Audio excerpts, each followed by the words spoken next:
Hello and welcome to Moxie Bets, presented by Caesar Sportsbook. I'm Katie Mox. Today we're talking NCAA March Madness, and oh, how mad it has been. Shohei Ohtani is the golden boy, still golden. And NBA picks with my guy, Moneyline Monaco, Alex Monaco of MSG Networks. How you doing? Katie, fired up to be back with you. What an interesting couple of first two rounds here in the tournament. A lot of favorites covering, which I guess is good for the public. I was trying to get cute, so I didn't come out necessarily in the green as much as I would have liked to. I tried to go dogs, and I'm a favorites guy. You know, it's so interesting, right? Because we've been talking March Madness on this pod, for a couple weeks now. And it's like the public and the casuals are just all about like the madness and the upsets and the craziness. But the gambling community is like, no, we don't actually want this because we do all of the research. We know what's supposed to happen. You kind of go more the favorite route. And then, of course, there's still all the upsets.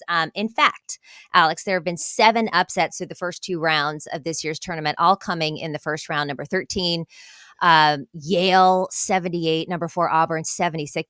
The Yale game must have been one of the craziest upsets. That was insane.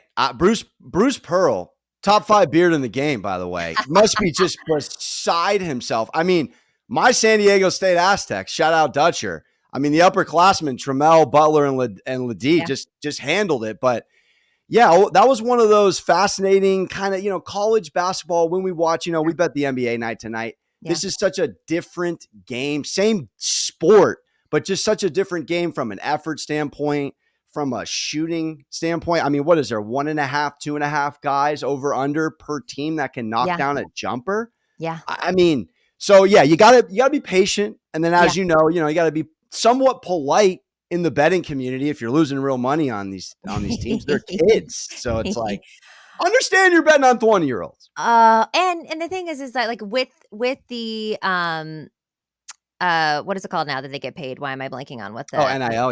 Yeah, with the NIL deals and stuff, you see teams stacking up on like old veteran players. Kind of, it's not necessarily about like the young hot shots. Like there's a lot of 25-year-olds that are playing in this tournament. Baycott is a year older, or he's a year younger or older than Zion, the center, power forward for the Tar Heels. Insane. Baycott's been playing for years. Like, did you see what Jay Wright said, by the way? Jay Wright said something interesting when Kentucky got bounced by Oakland. He was just saying, this freshman approach against guys that have been in the league a couple years. Yeah. He went the grown man strength angle. I don't hate it. I think he maybe wanted to get that off his chest for a cool decade. Yeah. But, Kentucky freshman, there it is right there. You go against guys that have been doing this, and that's kind of the theme of some of the teams I like, guys that have been together for a couple of years. Yeah. And you stack all these grown men together, and then all of a sudden you've got like the what do they call it? Not the Toon Squad, the Alien Squad, or whatever they were called is what it feels like against these little tunes. Anyway, so the Duquesne upset, I actually had that on my bracket. I was happy about that one. That was one of the ones I picked just because Duquesne had covered for me a couple times, so I thought I'd throw that spice in there. Did you see when LeBron gifted them kicks? When he gifted them kicks, I doubled down on the 9.5. I didn't know there was money line outright them, but I'm like, oh, LeBron's giving them LeBron's and they're getting 9. I'll call that a lot. Have to. I didn't know that, and that's actually amazing. I think the most exciting Cinderella story for me right now is NC State. How do you feel about the Wolfpack? Oh yeah, I love the Wolfpack. Incredible ACC run. I mean, to take down North Carolina, and then they say it too on the cast. 5 games in 5 days. That's the difficult thing about capping this tournament is great teams sometimes lay an egg in the conference tournament. I mean, UConn did not win the Big East last year and then ran through double-digit wins. So objects in mirror not as they appear with those conference tourneys, but credit to the Wolfpack to go 5-5. Got through the 2 wins. Now they get a little reprieve. I mean, to us, I guess in the underdog world, they are the team to look at outside of Clemson because it's a bunch of chalk. I agree 100%. One big disappointing thing about this tournament has been the SEC.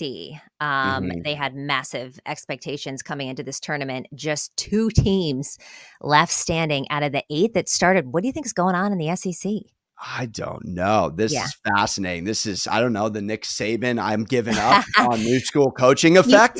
It's like the curse of Nick Saban leaves and everything in the SEC falls apart. I mean, it's not a bad theory. I mean, there's something there. I think Auburn really, really disappointed. That was a team I thought Yeah. that could have impressed, maybe had the best shot outside of the Final Four of taking down a UConn. Now I got to watch San Diego State try and get this done, which 10.5 points is just a terrifying line. But yeah, There's a lot. I don't know what's going on with the SEC. It's a lot of pressure on Tennessee and this dude Connect to continue to pull it off. But I got a strong case for Creighton. We'll talk out in a sec.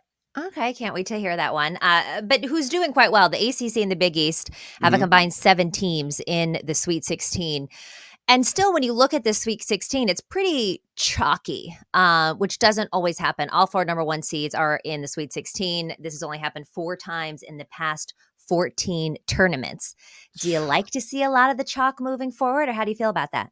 I don't love it Yeah. because I like the theme of the tournament Yeah. being upsets and all that. And you started to get a little bit of those first half underdog money lines cashing. I think Western Kentucky was leading at half, and then just the Marquettes of the world. Everyone just kind of showed up. I don't love it. This round, we'll see. I'm gonna root for the humble underdogs. I actually like a couple of dogs in this next round. I think Vegas might have it mispriced. I'm not gonna go Jay Billis with it and say Vegas doesn't know what they're talking about, Grand Canyon. But I got a couple of underdogs with some points I like. All right, so how's your bracket looking so far? I'm 5th in my family league, and I don't even want to say where I am in my Moxie Bets league. Oh, let's go. All 4 are intact. I threw it up on Twitter. I threw $50, Katie, to win 20 racks on a sports book, not Caesar, so I won't name it. Okay. And it was UConn, North Carolina, Creighton, and Duke. So I believe I had 6 of my 8 Elite Eights, and I got all 4 Final Four. I'm top 5 in both my leagues, so I'm in a good spot. And you put Moneyline Monaco instead of your name, that's a lot of pressure on the brand. So I had to show up and show out. But yeah, I'm feeling good. I told myself 2 Big East teams are getting to the Final Four, and I still stand by that. My Final Four are still in too, but they're all the chalkiest of chalk, which historically. You're not feeling good about Houston after that 195 win. I was sweating. But I also think that sometimes you get that shaky win out, you know what I mean? And then you get to the Sweet 16. I don't know. But yeah, that freaked me out. All right, so let's look at the regions so far based on what we've seen in the first 2 rounds. Yeah. Who do you got winning the West? I'm going with our guy John Henson's North Carolina Tar Heels, Katie. I got to. I mean, this is, when I cap the tournament, and again, I don't know college basketball like I know the NBA. I kind of crash course it, last few weeks like a midterm, a non-major class throwback to college. But looking at what North Carolina's been all season, they're an unbelievable rebounding team. Ingram and Baycott are potentially the 2 best 1-2 rebound and punch on the block in the league. And then you had an RJ Davis who led the ACC in scoring, and to lead the ACC in scoring like that, which I believe hasn't been done since Barrett and Zion in the conference. And they've been to the finals against Kansas, lost. Hubert Davis has been there. There's a lot of championship experience. And then you watch the Michigan State game, slow first half. They got out of it, and then they routed them. I thought it was a boat race since then. And to me, it's the rebounding, but it's 4 guys that can go double digits. I mentioned obviously RJ and Baycott, and then of course you have Ingram and Cormac Ryan, I believe is his name. All 4 of them went double digits. I think it was 14, 17, 18, and 20 against Michigan State. If you're rebounding and you're playing serviceable D, which they do, and you got 2 guys really, to me, in Baycott on the block and RJ with the scoring that can take over, to me, I go formula with what teams can do it. And I'm looking at North Carolina, and it's a tough division, but I still lean on them. I still feel good about them. I do too, and it's not just because we both have such love for Henson over there. And I think he was calling some games for the ACC this year, which super excited for him. I agree. I'm on UNC here. I have them going up against Arizona in the Elite Eight, which apparently not Elite Eight, but maybe they hate each other after that. You know what? Do you know the backstory? I'll spare you, but there is some tea. I'll call it the E channel, Katie, of college March Madness. Caleb Love, who is the dominating guard for Arizona, was in the backcourt with RJ Davis on that championship run team for North Carolina. He Mm. transferred. Apparently, there was some lady drama. I'll keep it there. Oh, I have heard this. Caleb Love is gone. So that is a box office get your TO popcorn. I don't want to see Clemson. I don't want to see Bama. I want Zona Tar Heels, and I want Tar Heels coming out on top. I do too. And for all the same reasons that they just have the edge when it comes to their players. Like you said, RJ Davis, the ACC Player of the Year, All-American, one of the top guards in the nation. And then you got Armando Bacot. He's averaging a double-double in the tournament incredible. so far. He has That's a grown man, Katie. That's a grown man playing against. He's 24. He's 24. Is this Van Wilder out there? Kids. He's throwing dorm parties. He's almost eligible to rent a car. Yeah. No, it's unbelievable. It's unbelievable. You have to take it. I think you have to take him. It's a continuity play in the West. Again, Caleb Love, he's a transfer. Kashad Johnson, my guy from State, transfer. You got to go continuity here. You have to. And speaking of continuity, in 4 of UNC's last 6 March Madness appearances as a top seed, UNC advanced to the Final Four twice and won the NCAA title, including in 2017 in Phoenix. Yeah. Where is it this year? I like it. Yeah. So, I mean, I do have UConn winning the whole thing. I will go ahead and say that. But speaking of UConn winning the whole thing, talk to me about the East. Yeah, listen, I just did a deep dive on them. This is going to be tough for my San Diego State Aztecs faithful. I just went out and said, look, we still got Ron Burgundy, 70-degree weather, and a Padres 90-win season with a first-round exit to look forward to. Because this is going to be tough. I mean, Dutcher, the coach. You think that the Aztecs are getting all the way to the championship round? No. I got UConn rolling them. But you've got San Diego State and UConn as your final. No. Well, that was last year. That was last year. I thought you were doing a repeat. I'm like, I love the Aztecs, but I don't think they're getting all the way to the final. No. Yeah, they're going against this UConn team this round. 10.5-point line was how it opened. I mean, I see what you're saying. Yes. Yeah. It's the beer pong rebuttal game from last year's championship for this year, but State's and exit in stage left early. You didn't see a ton of confidence from the coach Dutcher, who again runs an incredible program. State's playing above the rim when it comes to back-to-back Sweet 16s. But looking at this team that did lose 5 guys, Katie, and let me pull up some numbers here. Klingon, this dude, Donovan Klingon, I mean, I don't know if he's going to translate to the NBA or be the greatest Saturday morning YMCA on the block big you'll ever see in competitive, non-competitive athletics. But this dude is a certified double-dub. Newton's incredible. This new kid, Castle, Spencer. To me, though, it's back-to-back first halves of holding Stetson and Northwestern to under 20 points. That, to me, is what is scary hours, because we know they've won all 6 games last year by 13 or more. So we know they can blow teams out. It's the defense out the gate. And for those listening, first half opponent team total under, I've bet it twice. I mean, they cleared it by almost double digits. I mean, Northwestern, I think, was at 26 last night and a half or 27 first half points. They didn't break 20. They had 4 points after 7 minutes. So to me, it's a heat check from last year. Hurley is a phenomenal leader of men. And when you've won it all, I think you carry yourself with a little extra ethos, pathos logos. I don't know, now that Auburn got bumped, that they're even going to get properly tested, Katie, until we get to the Final Four. Yeah. They might just roll these next 2 games, but I hate to be the chalk guy, but this Florida 06-07, I don't know where we were in the world back then. The year Superbad came out, 07. We're texting on T9. I keep going. It's been a long time. I think it might be the year, though. I agree. And I went chalk from first of all, I must have blacked out. I didn't realize that San Diego State pulled such a bad card for their Sweet 16. Yeah, they are getting bounced out. Shout out to my friend Dave Velasquez, one of the coaches on San Diego State. Reaching back-to-back Sweet 16s is amazing. Quite the run last year. But yeah, the buck stops here with the UConn Huskies. Alex, 83% of brackets are on the Huskies to win the East region. Like it's just, I think it's back-to-back. And the cool thing about them, or the interesting thing, is they lost a couple of their big guys last year from that win. Absolutely. And they still came back. And in some ways, they're even stronger than they were. I believe their season record was 28-3.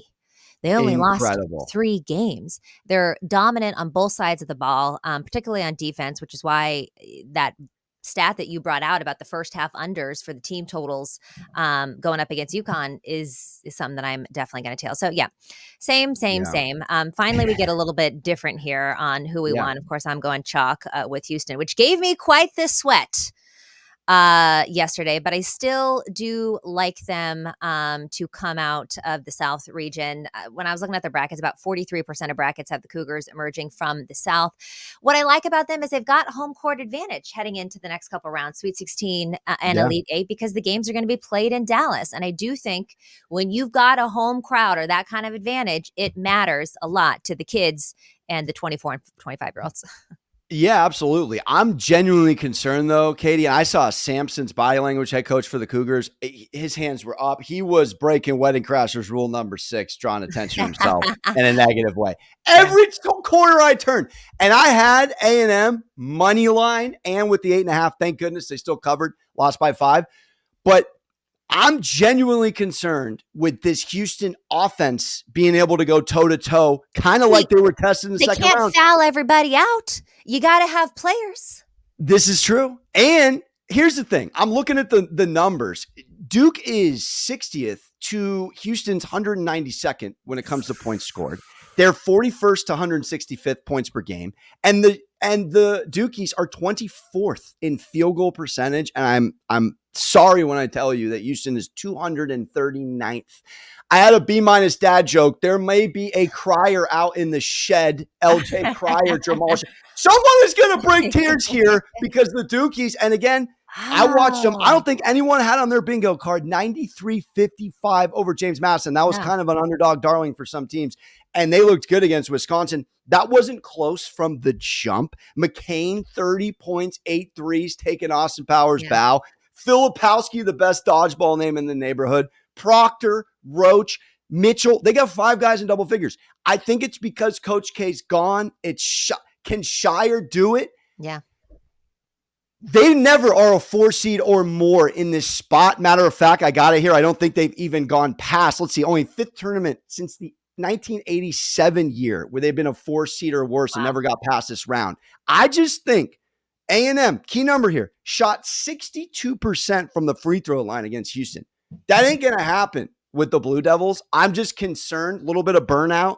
This is one of those NBA or NFL kind of thoughts where the team before them, and I know there's a break, took a lot out of them and exposed a lot out of them. I don't know how, if you're a coached up club like Duke, you don't look at that film and say, let's just do what we do, play our game, and make Houston make buckets like we do. I'm going to take the offense over the defense, even though conventional wisdom says take the D in a tournament like this. Well, look, I mean, you bring up a lot of good points. I think Houston, number 1 defense in the nation, but I mean, they were playing with almost nobody towards the end of that game last night. Like, they have got to clean that up a little bit. All right, looking at the Midwest region has been my Achilles heel. Like, I have really, really done poorly in the Midwest region. I'm taking Purdue, which, again, is chalky and lame and stupid. But I do feel like they broke the streak of losing to double-digit seeds. That was 3 in a row. They knew the spread against Grambling because they scored a meaningless basket. Some of us were on the plus, 27 and a half. And they won by 28 with seconds left in the game. It feels like Final Four or bust for Purdue right now. They have the second best team in the country in 3-point shooting, which matters when it comes to getting into these tighter rounds. They got the nation's leading scorer, Zach Edey. What is he, 7'4"? I mean, just an absolute beast. Yeah. They just seem to be clicking on all cylinders right now at the right time. So I like Purdue, but make your case for Creighton. Listen, I love what Purdue's doing. Again, another B- joke. Never met a painter I can trust. And Matt Painter is 17-15 coming into the tournament, Katie. I don't know that I see this team going the Seabiscuit distance. I'm looking at Creighton. Creighton, first of all, should be favored against Tennessee. What if you watched that Creighton-Oregon double OT dance? I mean, they could have fell over time and time again. The winner of that, I said, was going to potentially ink a Final Four spot. Here we are. I have them before the playoff or before the tourney. I convinced myself two Big East teams because I watched it at MSG are we're going to make it to the Final Four. I'm looking at Creighton. Look, these are four guys, Katie, that have been together for years. Kalkbrenner, Shireman, Ashworth, and Alexander. All of them are double-digit guys. I mean, I'm looking at this. Shireman, headband sold separately. 18-9 versus the Ducks, double-double versus Akron. Alexander, 20-4 threes, 19 versus Akron. And then this dude, Ashworth. First of all, Alexander's had 15-plus points in 10 straight games. And Kalkbrenner, the main reason why I like them over Purdue is because Kalkbrenner is not quite the height of Edey. This dude can D up and hold in check this man enough to make a Braden Smith and the supporting cast beat you. I just think Purdue, they're a team that has historically crumbled in close games. Creighton 17th, Creighton 17th in field goal percentage, 18th in free throw percentage, and a top 50 team in three-point shooting. That's tough to beat. Tennessee's over 100th in two of those three categories, and they're favored. Creighton plus the points for those listening next round. Okay. The team beats the player, connect, and then I think the pressure gets to Purdue. You get a nice value play here with Creighton at the moment at your pending shop here on Caesars. All right. I like it. Hard to argue. And again, I'm just going all chalk boring because that's my Final Four, and I'm sticking with it. And I'll just go down. It's fair. With the ship here. So we've been talking about exciting things like March Madness and all the magic that happens there. Let's make a hard left turn into the dark side of the MLB right now of Major League Baseball.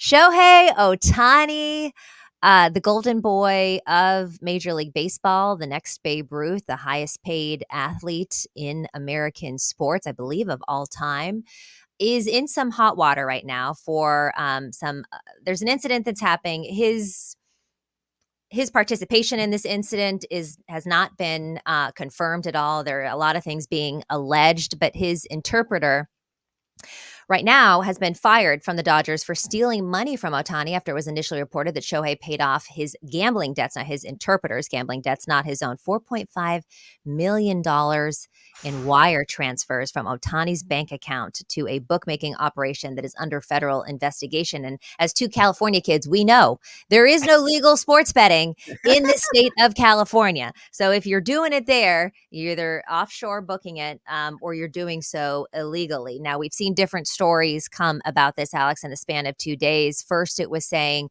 that he helped his interpreter by paying off his debts. And then it came back that, oh, no, he had no idea that this was happening. And it's a massive theft.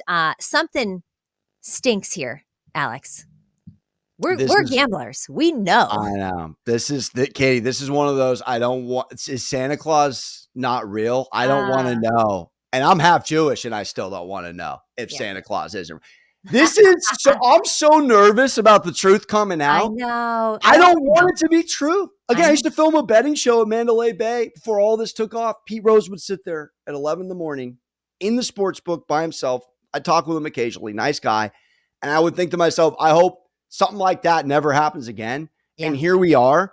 I pray it's not what we think it is. I think we all are aware of what the elephant could be in the room. Body language wise, I'm a Padre guy. You know this. I was watching the Soul series up way too ridiculously early.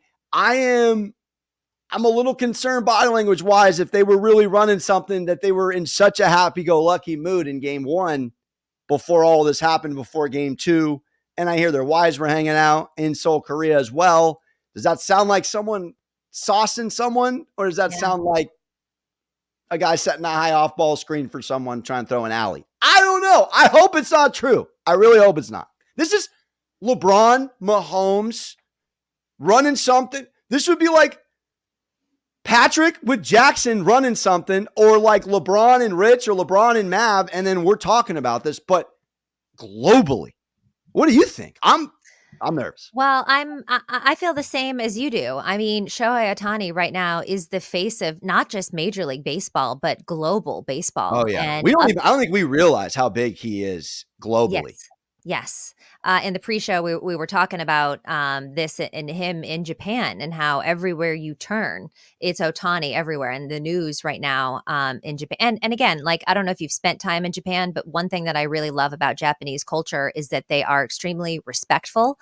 Oh That yeah. is something, and they really don't deviate from the rules. You could lose your wallet on a train in Tokyo and it will find its way back to you. You can't always say that about New York City because and so this is culturally, a big deal, I would think. But the thing is that I don't want it to be true either. I don't necessarily want to know the truth. But my gut feeling is something isn't right here. You just don't change the story. The fact that the story has changed multiple times is a little bit worrisome. I also think if your friend, and look, $4.5 million is $4.50 to Shohei Ohtani. Okay, so let's just go ahead and say that right there. This man has 100%. money for years, generational wealth for 20 years, in his family. So it's not even the money thing, but if my friend was like, "Hey, I've racked up all these gambling debts and, I need to borrow money." I would transfer the money to him.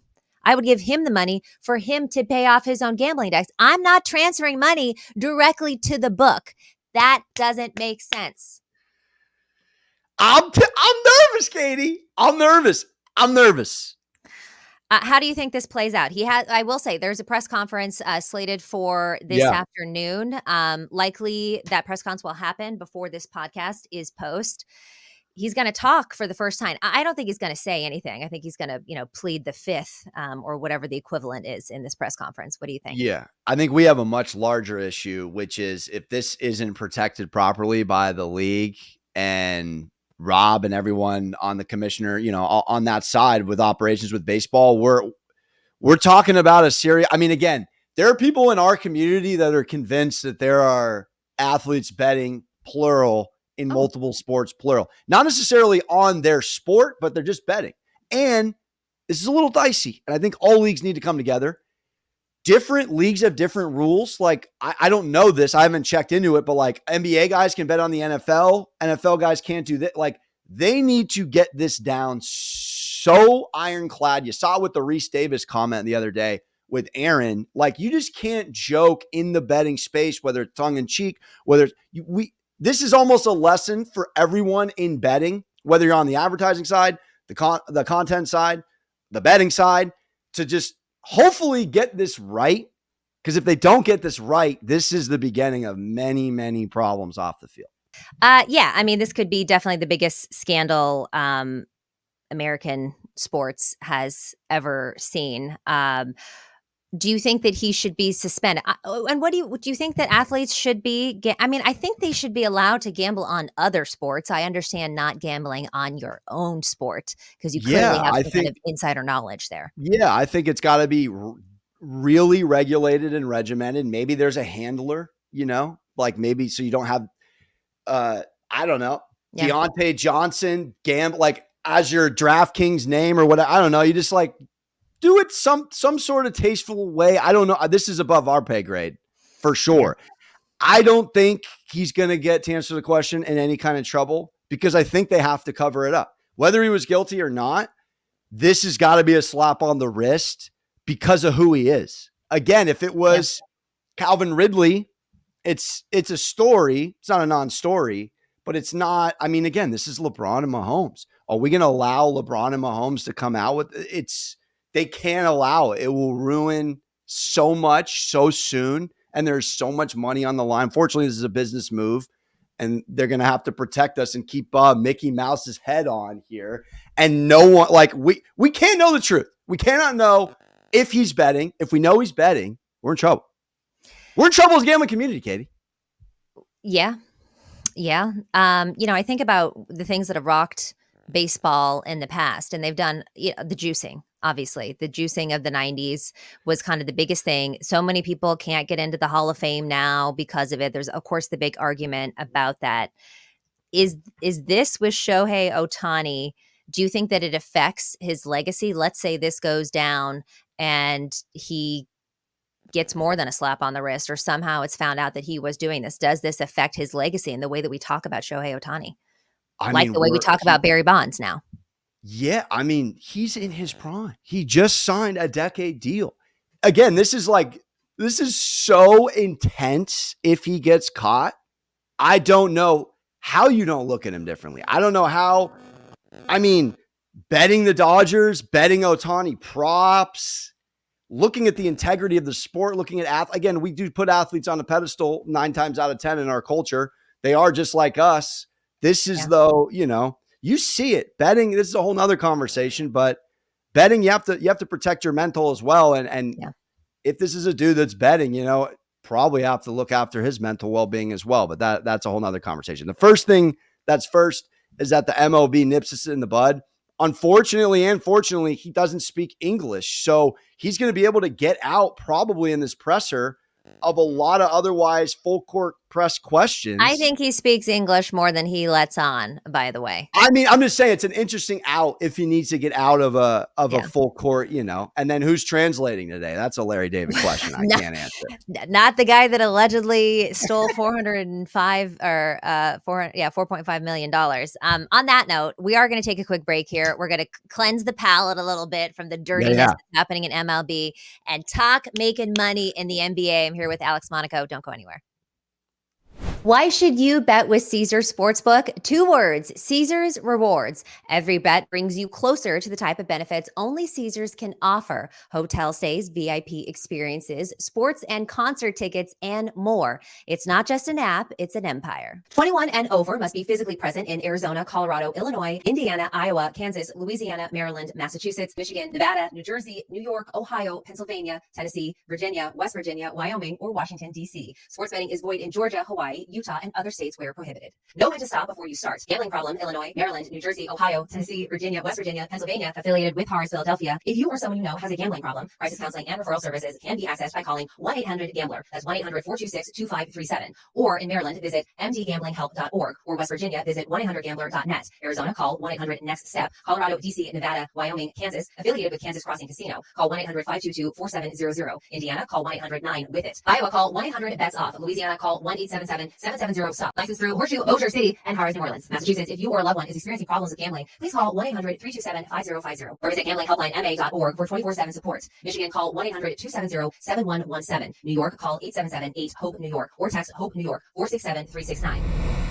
Welcome back, everyone, to Moxie Bets, presented by Caesars Sportsbook. Here with Moneyline Monaco, my guy, Alex Monaco of MSG Networks. Before we get into the NBA action, I've been seeing you on Knicks games. Like, what? This is so fun. Go. Yeah, it's so fun. It's awesome. You and I started at MSG, so incredible. Shout out our girl Talea hooking it up, little Johnny Stockton. But yeah, going on, breaking down the game, a little bit of betting background, trend, same game parlay. Try to cash 1 every 3. They're hard. You got to give out a 2-1 underdog payout for 3 guys to hit. But Knicks fans have been very supportive, but it's a lot of fun. And it's a great season to be doing this because they got a shot here, Katie, more than a shot. Yeah, I would say Knicks games have been hard to kind of handicap. They start out super hot, had some injuries, kind of got a little cold there. But yeah, have a chance, starting to heat up a little bit more. And it's been so fun to see you on those pregame broadcasts. So congratulations there. All right, so you've got a Knicks bet for us in your first thing here. So a total that you like, an under. Yeah. Absolutely. And watching every minute of every team of every game for this team, I know them pretty well. Couple of thoughts here. Again, 4-game road trip, just got back, had a nice little dramatic matinee against the borough rival Brooklyn Nets, who were struggling. They had dropped 5 straight, 7 of the last 8. They were going to come in a rivalry game and show up. Knicks buried them in the 4th, but I'm looking at the Knicks defense here over the last 6, particularly the last 5 of the last 6 wins, they've held opponents to an average around 89 points per game. In 2024 NBA, that's just regronculous. To hold 5 consecutive teams to under 90, forget 100 on an average size. I mean, it's been next man up. Your boy Curry was struggling mightily the other night against Deuce McBride. I mean, he shut down Fox. He shut down Curry. Yeah. He held Scoot Henderson. All of these dudes were held at bay by Deuce McBride, and that's the Thibodeau defense. And I'm looking at the Pistons coming in. The Pistons, they've been an interesting team all season. This is not a team that's giving up right now because Monty's trying to build, and find a couple of guys to build on for next year. But I'm looking at tonight's total of 210.5. And I got to take the Scuba Steve under here, as I often say on the better half hour. This is a Pistons team. Look, they're 24th in scoring. They're a bottom 5 3-point shooting team against a top 3 defense in the NBA. That's top 5 in rebounding. And I got a feeling, kind of that Orlando game where both teams were under 80 the other day, and the Knicks play some Eastern Conference teams, and these are two slower paced clubs. They play them in a little more of a chippy fashion. Detroit, New York could be a blowout tonight. But I just think this is one of those smothering Knicks defensive performances. But Detroit's been stepping up a little bit as of late defensively.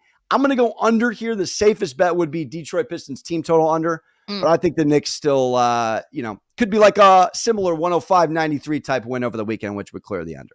Okay. I like that. I actually like the Pistons team total under after everything that you laid out. I mean, shutting down literally everyone and holding them is quite impressive. I'm looking at the Celtics. Yeah. I'm taking over on their team totals at 117.5. There's a reason why this is juiced to minus 120, people. Boston is a machine right now. They have all the momentum in the world. They're on a 9-game winning streak. And when you look at their offensive totals, I mean, they have just been dropping buckets and running up totals. Over the last 9 games, they've had at least 117 points, which is exactly where this line is, a little bit under. Now, there's some things like Drew Holiday, he's already deemed out. Derek White remains questionable with a hand injury, but they've been kind of doing it shorthandedly a lot lately and still going there. And there really just isn't a more efficient offense, even if they are shorthanded. And who are they going up against today? The Atlanta, I wanted to call them the Falcons, the Atlanta Hawks. I didn't realize that there's 2 bird teams until right this second. The Atlanta Hawks, and Atlanta has been pretty depressing as of late, Alex. I will say, I mean, there's no love lost with New York Knicks fans, that I know, but they're real banged up right now. They've lost 5 of their last 7. It seems to me like they're just looking forward to having the season be over. I don't think they're going to put up too much of a fight here. I think the Celtics roll. It's a large spread, so I'm not going to lay that, but I will take them over their team total 117.5. I like it. Yeah, Hawks been a bottom 5 cover the whole season. No Trae Young, scary hours. Scary hours. It's cold for a different reason. It's not ice gray. It's just ice cold in there. All right, looking at a spread. What do you like? I'm going to take the Clippers off a loss, swallowing the 6 at home against the Pacers, who just gave up a cool 150. I challenge any college teams to combined score 150 in the round of 16. And the Pacers just went up and gave up 150 to one team alone, the Lakers.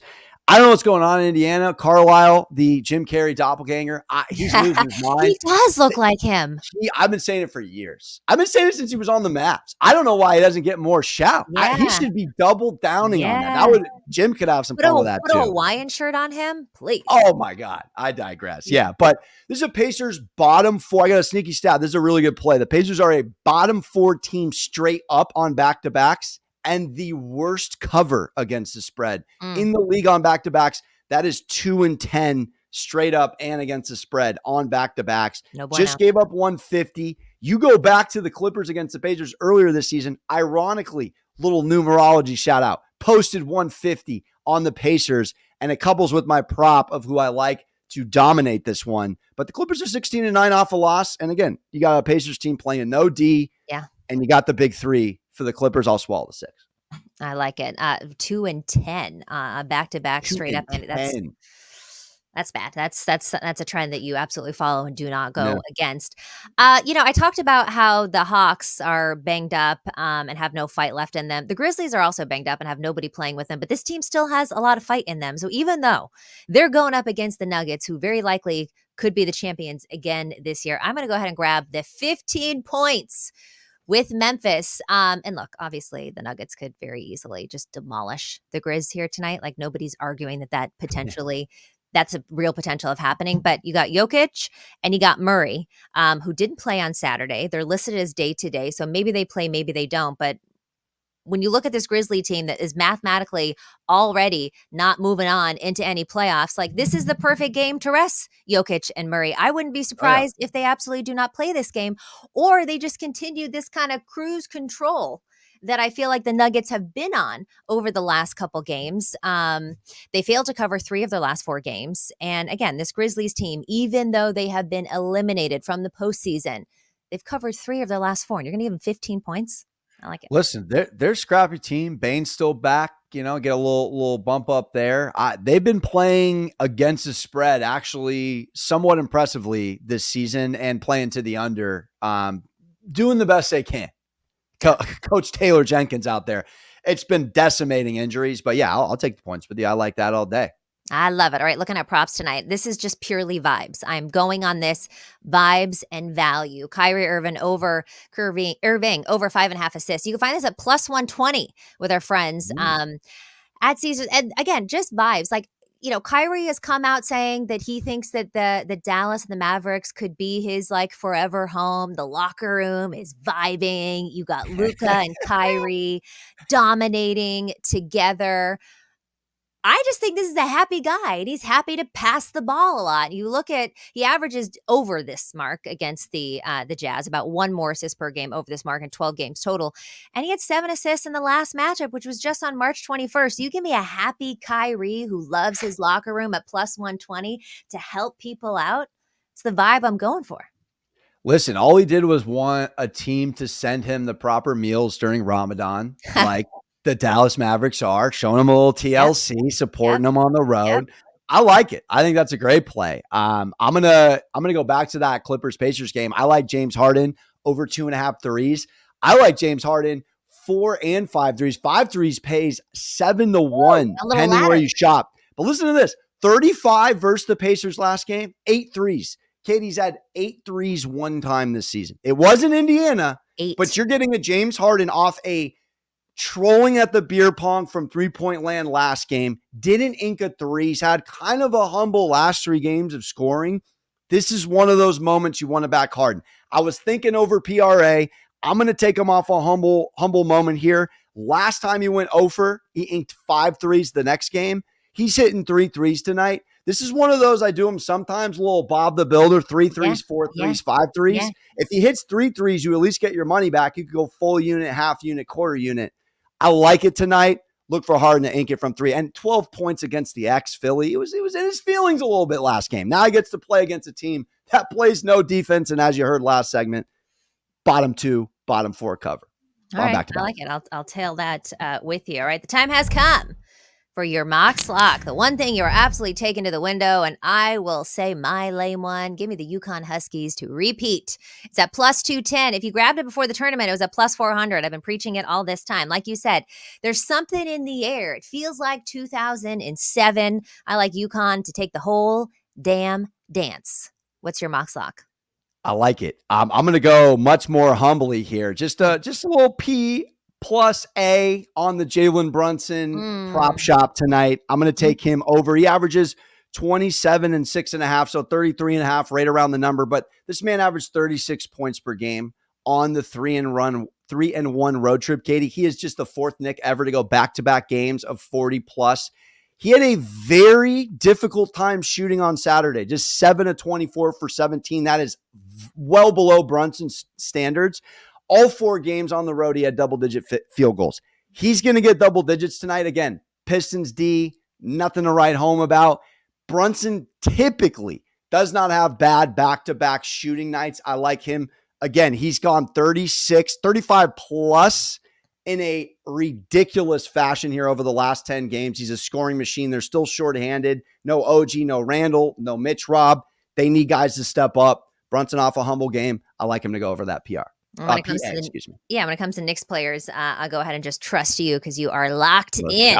Let's go. To everything happening at the Garden. Alex, thank you so much for joining us. You can catch Alex Monaco Knicks pregame. You can also catch him on the Juice Bar on MSG Networks and sprinkled throughout a lot of programming on MSG. I see you've been doing a lot of radio hits with ESPN as well. Tell me about that. Let's go. Yeah, doing some stuff. I was on Barton Hahn all football season. We were in the black, as Alan says, made him some money going on with red, Anita not the green, but we're in the black, baby. Let's go. Yeah, so doing some fun radio. I grew up on sports radio, so nothing more I enjoy than listening to radio and talking radio. And being in New York radio, I can speak my feelings. So, it's nice to be in a town that if you don't win, you're going to hear about it. Yeah. And I think you're the perfect person for that. You can also follow Alex on social at Alex_Monaco. Always a pleasure to have you. Thank you for sharing your time. This has been Moxie Bets presented by Caesar Sportsbook. Don't forget to follow us on social at Moxie Bets. We'll see you next time.